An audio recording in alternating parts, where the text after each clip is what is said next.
Assalamualaikum warahmatullahi wabarakatuh. Assalamualaikum wa alaikumussalam warahmatullahi wabarakatuh. Warri anaa dhufu jettan anaa warri welcome baga nagaan dhuftan qaqqaalii babbareedduu ilmaan Oromoo hundi keessanuu haqaayyoo fi abboo amaanaan dagatinaa rabbi nama haqaa dhaabbaatiin dhaabbatee milkaa'u anallee isillee rabbi nu haa godhu amiin jedha.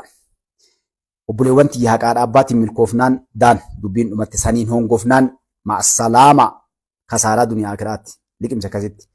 Itti aansuun uummata keenya Filisxeem irraa eegalaa hunda uummata addunyaa keessatti dararamu kamuu akka rabbi rakkoo baasu du'aayin hin dagatinaa. Du'aayin isaanii gootan fakkaata san rabbi si haa godhu jetti malaayikaan. San argannaan milkoofte san dhabnaan hongoofte. Anallee isinillee rabbiin nama haqa dubbatu rabbi nu haa godhu. Isinillee warra haqa dhaga'ee guyyaa qiyaamaallee waan dhageettan waan hadha gargaartan kanaan itti gaafatamtan osoo hin taane jazaatti galfattan rabbi isinii galchu rabbi nu haa godhu. Uummata keenyaaf haqa teennaaf saba keenyaaf waa dubbachaa jira rabbi nu haa ofolchu. Ilma namaatti ni dogongorra. Ilma namaati waa hedduun nu keessa dhufa. Na argiin na dhagahiin. Waa hedduu jira. Rabbi irraa najaa nu haa baasu. Rabbiin nu haa hoffolchuu. Rabbi qofa qulqulluun inshaallah akkasii ammoo haga dandeettan wal dhaabaa. Waliin deemna inshaallah. Gaarii gama sagantaa kiyyaatti seenaa sagantaa kiyyaadhaatiin duratti oduu lama. Tokko paartiin badhaadhinnaa akkuma isin agartan namni hedduun poosti goota ilaaltanii jirtanii paartii guddaadha addunyaa keessatti sadarkaa inni ga'e waliin agarree baa gammaddan tana isiniin jedha isaa isin jalaan saammadhu. Inni lammataa Keeniyaaf Naayiroobii ayaa bichuu abbaa malaa Naayiroobii irraa Keeniyaa baasan jechuudha. Uummanni keenya birri Itiyoophiyaatiin gara birri 8,000 kaa'amee achirra kan arge kan ta'uun achirraa uummanni keenya kiiloomeetira 1,402 akkas kan ta'u jechuudha. Kaa'amee kun guutuun isaatu injifannoof jijjiiramadha dhufe. Uummata kana walitti hidhuu uummanni keenya nagahaan biyyoota ollaa isin dura isin tuqee ture. Itiyoophiyaa malee warroonni Afrikaa kun Keeniyaa gabatee isaaniitiin non-stop booddara tokko malee ol keessa deemaa turan. Itiyoophiyaan garuu addunyaa dhiisee Afrikaa kana keessaa ala baatee turte biyya makiinaan biraa itti seenu isiin achi seenu jechuudha. Biyya namaa godhatte gabatee adda addaa agarta. Makiinaa biyya adda addaatti dhufee meeshaa fe'ee bahu. Makiinaa manaa kaawwan ol keessa jechuudha. Itiyoophiyaan garuu uummatoota addaan harkistee namni keenya akka ijaan banannee akka hin bayyananneef jecha uummata keenya hidhaa turanii uummanni keenya akka biyya ollaatiin waliin barree aadaa waan adda addaatiin uummata olii hidhu kana amantiidhaan duulli hedduu irratti dalagamaa ture kana hunda abbichuu fi mootummaan keenya cabsanii jiranii alhamdulillah rabbil alamin galatoomaa jennaan. Akka kallattiin garri itti seennu duraan dursee alhamdulillah rabbil alamin waan tokko jedha. Isiin maali? Haqa nu iyyaa baaneef dhugaa nu iyyaa baane hadha rabbiin ifa baasee lafa gannuu kaa'e. Interviin Jawaarii fi Lidatu Ayyaaloodhaa godhaan intervii dheeraa keessaa gabaabduu isinii fida ta'an boru isinii fida inshaallah. Waa tokko gammade waan haga dubbadhuuf na jarjarsite. Maal isiin Jawaar Mahammad dhugaa takka baase anaaf Lidatu Ayyaaloodhaa hadha osoo hin taane umrii keenya waliin dalagaa turre jedhe jechuudha. Himaa ture Mustafaan Jawaar Mahammad aktiivistii naftanyaati warra wajjiin dalagaa ture jechuudha. As gubbatti yoo jawweelleen baasuu itti ulfaatte isinii himee jira guyyaa tokko dhufuu deema guyyaa gabbaasanii wal saaxilan akka isaan ergatan akka isaan gartee ergamtuu isaanii ta'an gabboo dhufa isiniin jedhe. Kanallee alhamdulillah haasaa keessatti isinii fidaa qabxiilee haga tokko tartiibaan waan qabadheef keessaa haga tokko isinii waliin laalli sa'aatii dheeraa isinirraan fudhu isaa dabarsee waan dhufeef intarvii isaanii caqasu jechuudha. Intarviilee keessaa isinii fuudhe kaan boru cuunfee bareechisee rabbi biraa taate inshaallah isinii fida jechuudha. Jawaar irraa eegalla. Intarviin gaafatame Jawaar Mahammad. Jawaar Mahammad irraa gaggabaabsee isinii fuudha. Jawaar Mahammad akkuma isin beektanitti Oromoo tuffachuu, salphisuu, diqqeessuu jechoota hamaadhaan waamuudhaan beekama. Lidatuu wannan galatoonfadhu jira akka nama munnatti. Lidatuun haga fe'es jibbaa fi diinummaallee yoo qabaate kaayoo irra qabsaa'ee qaba. Hangoo kaleessa akaakayyoon abboonni isaa asiin geettetu harkaa bu'ee si deeffachuudhaa fi sa'a 24 dalagaa jechuudha. Eenyu Lidatuun. Jawaar hoo isaan achi deebisuudhaaf qabsaa'e. Garaagarummaan jarri qaban hubannoota siyaasaati. Lidatu Ayyaaloodhaan nama waggaa 30 ol ittiin waan dongoruu baadhee siyaasa dalagaa ture muuxannoo illee qabu. Haa abboota isaatiitti hirkatee gartee ufgatu malee hubannoo akkatti dubbatu haasa'ullee disipiliin yookaan ammoo naamusa ittiin waltajjii gubbatti haasa'ee dhiyaatee ittiin haasa'u qaba jechuudha. Yoo haasa'u wal biroo isin laaltanii cinqameetti wixxiseen jedhu taa'ee konfidensiidhaan deebisa jechuudha. Kana keessatti Jawaar Mahammad yeroo dhufe arraba qofa inni kaa'u. Xixiqqoo kijibduu hattuu Oromoodhaan jechuudha. Warri aangoo gubbaa jiru jedha. Lidatuun akkasitti hin kaa'u. dogongora siyaasaa isaaniitii fi waan silaa godhan yoo kijiballee itti dabale suwwama jiru siyaasaa keessatti haasaa jechuudha. Kanaaf obbo Jawwee akkuma dhufanii waan jedhan faannoon eekaa inni kaawwanni ba'aa turre faannoon jeeqxuudha jedhanii faannoon jeeqxuu osoo hin taane qabsaa'ota sabaati. Biyyaati kan jedhuun seenu qabsaa'ota eenyu sabaa. Asin durallee maa ture qabsoon inni godhu haadha namni deeggaruudhaa fi deemu jara jechuudha. Keessaas ni fuudhee kun guutuun si dhiyeessuu deema.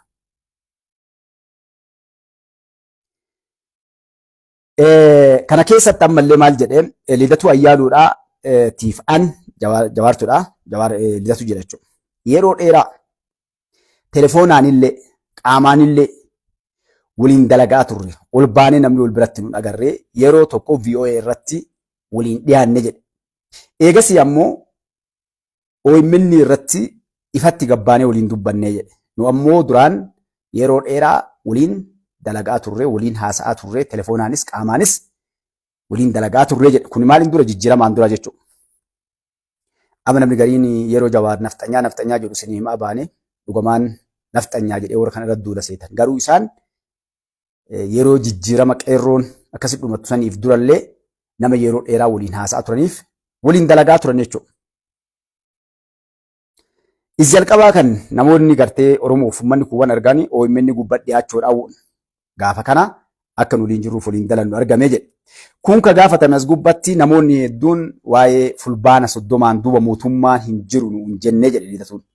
Kuni dogongora. Wanni nu jenne mootummaan fulbaanaan duuba mootummaan sirnaa alaan jiru jenne malee mootummaan seeraan filame hin jiru jenne kana dhara nurra kaanii kanaan uummata nutti kakaasanii jedhe jechuudha. Waan sooshaal miidiyaa kana gubbaa jiru miidiyaan qabe waakkachuuf deeman. Isaan lachuu ifatti ta'anii mootummaan kun ifa baasan jechuudha. Fulbaana 30 duuba jedhan malee mootummaan seeraan alaa jedhaniin kenne. Kanaan miidiyaalee gurdaa irraa haga xixiqqaatitti namoonni hedduun guyyaa kana guutuu waan kanarraa haasa'aa turanii nuti waggaa 5 dura wanni jenne mootummaan seeraan alaa jennee jedhan jechuudha. Mootummaa seeraan alaa kan yoo ta'u mootummaa kana fudhatanii miti. As keessa waa hedduu ka'e. Wanni isaan jedhan mootummaa ammaa kun uummanni hin filanne namni tokkollee wanna dhajarlachuu dhiyeessan. Mootummaan kun mootummaa seeraan alaati. Filmaan nuun godhamne jedhan jechuudha. Waan dabaa dhaga'u yaana. Waan ajaa'ibaatti waan dhufuu deema. Ookee qabxiilee isin seenam. Faannoon akka jedhan shiftaa miti qabsaa'ota warroota nu beennuu fi biyya kanaaf bu'aa qabaniif deemanii jedhe. Faannoon jiraachuu Jawaari kun. Faannoon jiraachuu qabdi. Faannoon gartee waan biyya kanaa fi araa kiiloo seentee bulchuu qabdiif kana dubbate Jawaar Mahammad jechuudha. Filmaataaf ji'a 10tu hafe. Filmaata ji'a 10 hafe kana akkamiin laaltan? Lidatu Ayyaaluutiif dhiyaatame gaafiin kun. Ji'a 10tu hafe filmaanni kun ta'a jettanii abdattanii. Filmaata kanaan durattuu jedhe lolli gartee ta'uu ni mala lolaaf qophaa'anii jiranii. Lolli kun yoo waan ta'u taate filmaanni waan ta'u natti hin fakkaanne jedhe uf eeggata namtichi siyaasa hubannoota waan qabuuf. Of eeggannoon dubbata haga humna isaatti. Ayinaaw haga tokko siyaasaa ni hubata. Siyaasaa diinummaadhaan guutamte taate malee maal jedhee qoma dha'ee hin ta'ullee hin jenne hin taallee hin jenne. Lolaaf dorrobee jira lolli yoo kan lola kanaatti seenamu taate filmaanni as deemu kuni hin ta'a kan jedhu hin qabu jedhe. Rakkoon amma jiru kan biyya keessa jiru filmaataaf mijataa miti jedhe. Filmaanni waan ta'u natti hin fakkaatu mijataa miti. Yoo ka filmaanni ta'u taate ammoo uummanni keenya tokkollee osoo hin hafne kaardii filmaataa fudhachuu qabaa jedhe. Jajjaaba dubbiin. Uummanni tokkollee osoo hin hafne kaardii filmaataa fudhachuu qaba. Kaardiin filmaataa yookaan filmaanni as deemu kun qabsoo keenyaaf isa murteessaadha. Qabsoo keenyaaf isa murteessaa. Amma achi hin dagamnu hin dogongorru. Kaardii kana fudhachiifnee irratti dalaguu qabna. Mootummaa dikteetara kana nama jabeessu fakkeessinee akkaataa itti jissinu irratti uummata irratti dalaguu qabnaa jedhe. Amma akka inni barbaadeef na fakkaatutti waan jedhan falfalli gowwaa hin dhokatu jedhan. Falfalli gowwaa hin dhokatu jedhan. Maaliif isaan amma kaawwanni yaadaan filmaata kana gubbata akka adda isinii ba'aa deemu isinitti illee dheeradhu ifa isinii godhaa deemaa isaatiif akka inni itti kaa'ee fi maal jechuu barbaadeetti kaardii uummanni martuu fudhatuun. Amma ala gadi yaanu hin dhiyeessinu as deebi'uu qabna mootummaa keessa seenuu qabna. mootummaa keesseenne kaardii fuudhanii gaafa filmaanni ga'e uummataan eega kaardii galmaan fakkeenya nama miiliyoona 10 yookaan 20tu nama yoo guddate hin beeytanii miiliyoona 40 50tu kaardii fudhata hagasuun fudhatu yookaan miiliyoona 20 30 kana keessaa miiliyoona 15 20tu kaardii darba filmaataa fi yeroo mala biyya kamuu keessatti uummata xiqqaa darba. Maal godhuu barbaade san guyyaa san dirree filmaataa san onsuu barbaadan uummata bitanii amma kaalafa jala gowwaa jalaa baate malee kun waan silaa osoo hin dubbanne jalaan ganii dalagatan kaa isaan amma dheebuu qabanii uummata harkaan qabanii uummata qabachuuf waan ajaa'ibaa fidan jedhanii adeemaniif uummanni kaardii fudhate kun guyyaa san akka kaardiin darbineef irratti dalaguuf kun yoo ija argatanii dubbiin aanjufteef jawaarasitti icciti jala baasiidhaatti isin gadhuufnaa yoo dubbiin aanjufteefi ufiyyuu filamanii achi bahu waa lama akka isaatti ilaan tokko yoo sodaatan uummata kaardii fudhate san bitanii akka waltajjii guyyaa san filmaata san hin darbine harkaa balleessuu kana ta'uu baatu ufiyyuu dhihaatanii filmaatatti uummata mallaqaan bitanii akka adda addaa tokko fedhanuu haa godhanii harkarra guddaa filmaata san injifatanii mootummaa kana darbanii achi baasu. Hawwiin kaa namni gartee eebjuu yookaan ammoo qijate warri jedhuun san godhuun dhoorgaan qabu. Hawwiidha kun. Ji'a 10 kana keessatti walii ol deebi'anii uummata ijaaranii kaardii darbasanii mallaqaan bitanii maal godhanii hinjifanna kunillee manaaba. Waggaa 4 fi ji'a 2 ciisanii ji'a 10 kana keessatti fiinnee waa dalanne yoo jedhan hin fakkaatu yookaan dhufanuu isaanii akkatti dhufan hin qaban. Kanaaf uummatatti fayyadamuu qabnaa jedhe. Uummata akka itti fayyadamnu qarummaa amma akka duraasan gowwoomuu qabnu jedhe. Akka duraasan gowwoomuu qabnu qaroomnee uummatatti fayyadamuu qabnaa jedhe. Uummanni hundi eega kaardii fudhate. Uummata kaardii fudhate kanatti fayyadamuu qabna. Mootummaa kana shawwaduu qabna. Miliquu qabna. Hayyee jawwee. Jawwee haa ta'u maal jetta?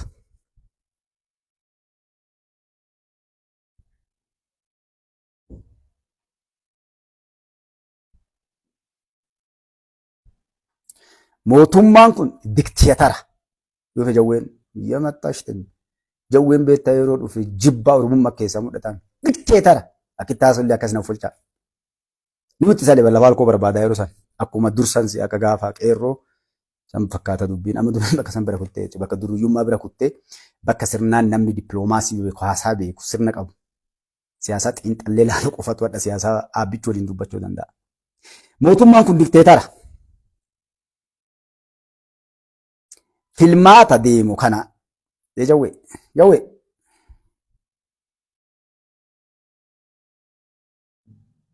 filmaata as deemu kana nuti itti fayyadamuu qabna. Dandeettii qabna. Beekumsa qabna. Lola kaa lolaa dubbata bariin. Filmaata as deemu kana nuti itti fayyadamuu qabna. Beekumsa qabna. Dandeettii qabna. Waggaa 7 eessa turte? Beekumsaaf dandeettii qabdu san waggaa 7 kana eessa geessite jennaan. Ayyee ammallee deddeebine itti fayyadamuu qabna. Ayyee jawwee itti fayyadamnamuu sin dhoorgine weelka babbaa. Abbichuun kanuu sin hin jira koottaa karaa nagayaatiin nu dorgomaa injifadhaa jedhaa jira. Akka bara 2015 bakki tun addanaan baane na uffolchaa bara 2015 kam akka ta'e hin beeku ani akka bara 2015 sanitti itti fayyadamuu qabna. Bara san keessaanan jedhe bara san keessaanan bara kam bara 2015 akka lakkoofsa Itoophiyaatti yoo taate filmaan Itoophiyaa amma barriitti akka Itoophiyaatti bara 2017 waggaa 2 dura akka faranjii yoo taate I don't know naan galle kam akka ta'e yoo ka gaafa Mallas Zeenaawii taate akka Awurooppaatti dubbate hin beeku ka gaafa 2007 Itoophiyaa isa taana fakkaata ittiin soo akkas ta'etti garuu naan galle. Akkasitti itti fayyadamuu qabnaa jedhe. Hiree arganne hundatti qaawwa argamne kamittuu fayyadamuu qabnaa jedhe. Welcome abbaa. Good life. Hiree argamne kamittuu fayyadamuu qabna.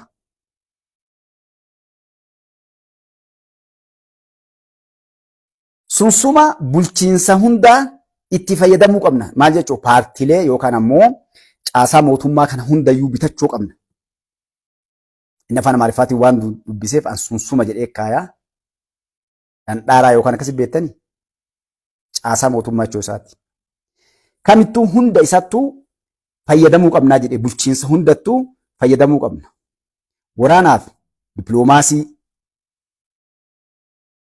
warra qawwee harkaa qabu, mormitoota, abbootii qabeenyaa, warroota kanneen guutuu isattuu fayyadamuu qabnaa jedhe himellee.